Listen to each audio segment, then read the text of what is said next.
gure futandele werlaji berele nyawlo be celle ngam yade daka bandiraɓe julɓe e ndam l'islam to gonɗon ene gonirɗon yo jaam e kise Allah gone moon bandiraɓe tedduɓe yeɓiyankoɓe a yawo Pindi TV min calmini on dendagal ɗo mbawɗon tawede e jokli baba Adama ɗi sikki Allah mo yi ngal ɗo dental e nde jonde eɗen gandi gonɗen ko ɗo e Daka Médina Gounass nde ɗo lulde alliyankore nde ganduɗa bandiraɓe ne ummo bang yoy bang gam wernade Allah moƴƴere tawetede ɗo nde ko ɗum saabi Pindi TV kam e délégation mum yaade e dakaji ɗi gam yiide ɓen ɓe ganduɗa ko bandiraɓe ɓe ganduɗa kañumen ko arɓe wernade moƴƴere Allah tawetede ɗo ngal ɗo dental eɗen gandi ene tawe ɗo jandiyankoɓe ene tawe ɗo dendagal canƴe ɗe ganduɗa ko neɗɗo yimɓe ɓe ganduɗa ko ummiɓe e dendagal leyɗele certuɗe ko nonne kadi golleji certuɗi hayso tawi eɗen gandi Pindi TV kañumne ene waɗi hen golle baɗɗe fayida guila nde dental ngal jooɗi to tanma ñalawma hande kadi en dañi weltare huccide ɗo e bandiraɓe men ɓe ganduɗa yoga hen ko jandiyankoɓe ɓe ganduɗa ko teskinɓe ɗemgal Pulaar ko nonne kadi bandiraɓe men ɓe ganduɗa ko ummiɓe ha toon to ɓuuri woɗɗude leyɗele sibo en jii bandiraɓe men ɓe ganduɗa ko ummiɓe ha toon to Hollande ko hunde noon nde ganduɗen nde tawno eɗen gandi nde ɗo moƴƴere yettude ceerno Cheikh Siraji Dine kame seremɓe mum ko ɗum ɗo wonno fayida dental ngal dendagal bandiraɓe ɗo mbawɗa wonde gam dogde arde gam hebde e moƴƴere tawetede ɗo ɗum waɗi weltare hande en jiiɗo bandiraɓe men ɓe ganduɗa ko jandiyankoɓe ɓe ganduɗa ko ardiɓe galleji jandiyankoɓe ko nonne kadi bandiraɓe men ɓe ganduɗa ko ummiɓe ha toon to ɓuuri woɗɗude kañumen ne gaari ɗum ɗon Pindi TV ene yiilo waɓini ɓe ganduɗa ko kañumenne eɗen gandi goto foof ene muga to banggue weltare wernade Allah moƴƴere ɗe ganduɗa ko tawetede ɗo e Daka Médina Gounass eɗen gondi ɗo e doyen men ceerno men mo ganduɗa ko Cheikh Hamidou Kane sen mbi Cheikh Hamidou Kane eɗen gowimo eɗen gandimo mo ganduɗa ko goto e ardiɓe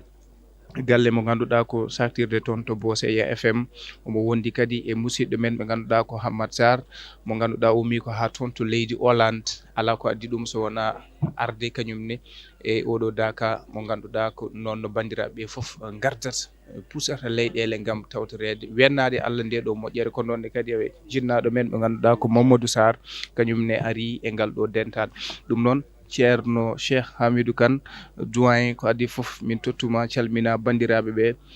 hol ko no gowɗa wadde hitande foof ummade toon to Bosse wadde ɗo balɗe sappo ko nonne kadi bandiraɓe men wonɓe toon to Fouta to banggue direct uji ɗi ganduɗa kala ko watte ɗo e Daka ɓe kumpaka ko en direct ɗum ɗonne kadi to banggue tampetede hen nde kono kadi jogade hen bellam e bandiraɓe men ɓe ganduɗa ko wonɓe toon rewɓe e worɓe wonɓe Foutaji ɗi goto foof hakkillaji mumen nan ga anne oɗon mbaɗa hen golle ɗe gam bandiraɓe kala ko watte ɗo kamɓene ɓe mbawa jabde duuji ɗi ɓe ganda ko waɗete ko kala ko fatuno e banggue actualité ne wayno eɓe keeɓa hen ha timma doyen Cheikh Hamidou Kane Allah jarama Mohamed mi salminima mi salmini gomma fo Pindi TV e to ayawo jooɗi haaɗoji foof kono kadi musidɓe miñiraɓe liggudiɓe jaydankoɓe wonɓe ɗoɓe yettata Allah no fewi to banggue tawtoraɓe eɗen jetti Allah mawni men wiye Mamadou Sarr ɓuuri andirede Mamadou Sarr Dia ko Diaringuel ɗo kañum hen ma banggue nano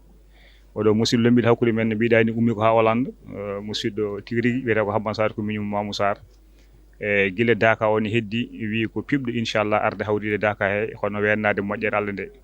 to banggue Bosse FM musidɗo men Mamadou Moussa Ba mbo hay goto watta présenté eɗen gandi darde mum e tinna ɗum ko fate banggue Daka mais également musidɗo men Idi Kane kañum koye Bosse FM to liggoto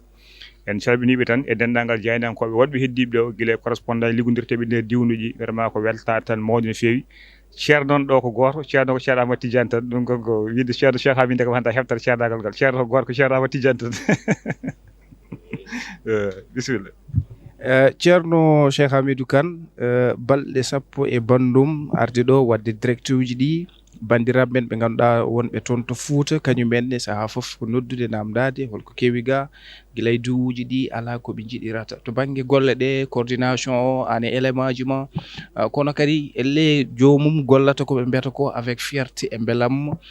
nde wonno kala ko waɗa ɗo kala ko tampa ɗo henna ɗum latantotoma tan ko moƴƴere e baraji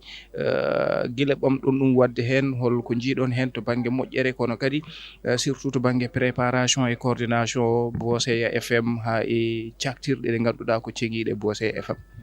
e ko noon Dakar nde mbiɗa ni ko moƴƴere Allah mere ko dewal Allah ɗum tagui so tawi yonti haqqillaji fof ga keɗata min personnellement ardemi Dakar hikka waɗi duuɓi sappo ko mbattumi arde Dakar kono ko laabi jeenayyi garmi mi ari gotol gongol ngol dañmi haaju mi arani gantu tiɗɗo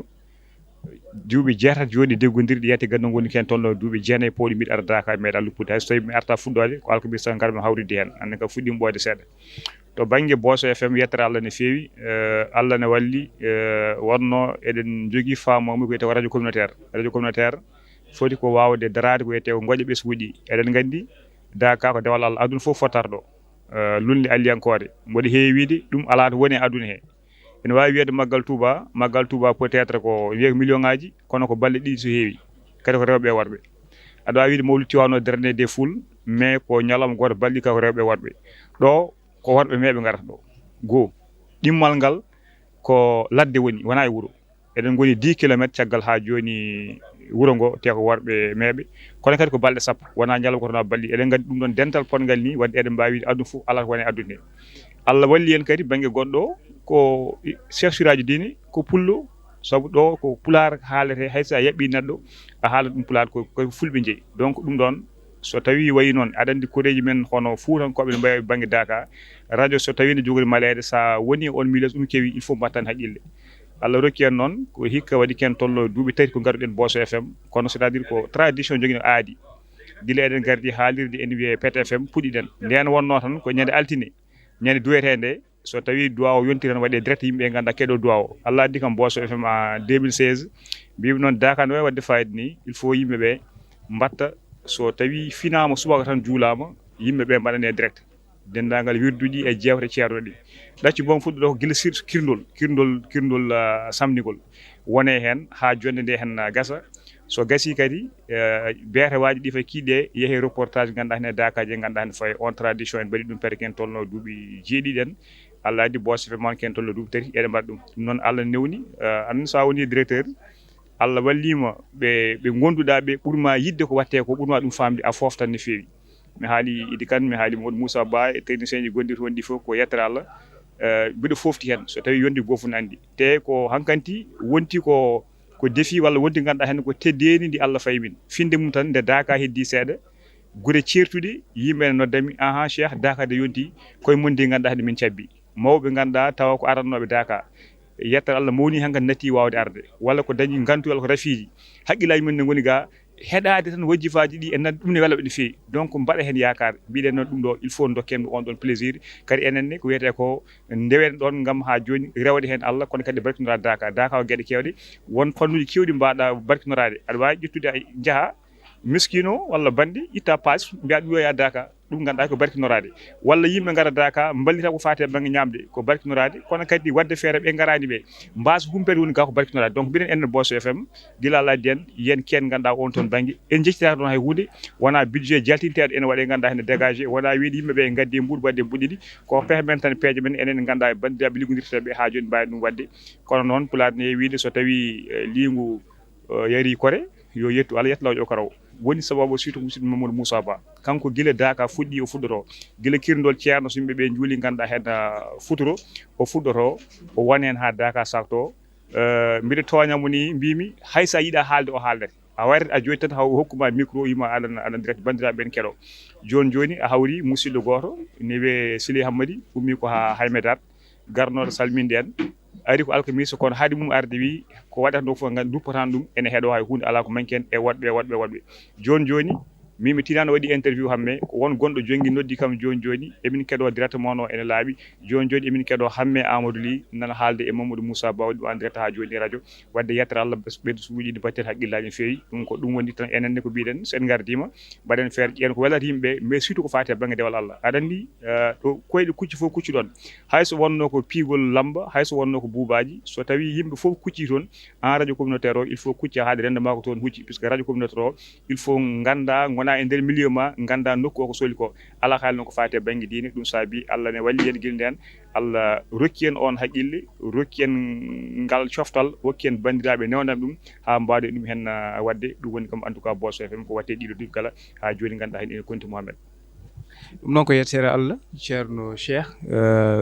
mataw ko eɗen gandi ceernajo Cheikh Siraji Dini kala ko haali ko ɗum taari ko ɗum windande hewno e konngoli makko ɗo yenno ɓame on dañi so tawi en ƴeewi en duttima duuɓi seeɗa nden dental ngal ɗo heewani to waɗeteno ko yete ko médiatisé to banggue médiaji kono noon nde wonno ko hunde foof ko hunde nde Allah longinnomo yiide wonande ɓami on dañi ene jeeya hen noon hande to banggue médiaji fulɓe ɗi ganduɗa hande elle ma mbiya hande kala ɗo ɓiɗɗo pullo wawi wonde e walla mbiyen kala ɗo julɗo woni so tawi oɗo saaha o heedi ɗo mbawɗa wonde foof heɗot